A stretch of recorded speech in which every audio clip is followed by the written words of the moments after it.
Mushroom curry ఎలా చేయాలో ఈ వీడియోలో చూసేద్దాం. ముందుగా మష్రూమ్ నీట్‌గా వాష్ చేసి పక్కన పెట్టుకోవాలి. 3 ఉల్లిపాయలు, 2 టమాటాలు, 2 పచ్చిమిర్చి పెద్ద ముక్కల కింద కట్ చేసుకొని సగం ఉడికించుకొని పక్కన పెట్టుకొని చల్లారబెట్టుకోవాలి.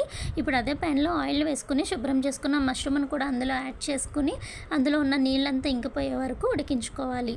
తర్వాత మనం చల్లారబెట్టుకున్న మిశ్రమాన్ని మిక్సీ జార్‌లోకి తీసుకొని అందులోకి ఇలాచీ, లవంగాలు, దాల్చిన చెక్క, మిరియాలు, హాఫ్ టీ స్పూన్ అల్లం వెల్లుల్లి పేస్ట్, 2 స్పూన్ల పెరుగు, అలానే కొంచెం పుదీనా యాడ్ చేసుకుని మెత్తగా మిక్సీ పట్టుకుని పక్కన పెట్టుకోవాలి. ఇప్పుడు ప్యాన్ పెట్టుకుని స్టవ్ మీద ఆయిల్ వేసుకుని షాజీరా అలానే మిక్సీ పట్టుకున్న మిశ్రమాన్ని కూడా యాడ్ చేసుకుని ఆయిల్ తేలే వరకు ఉడికించుకోవాలి.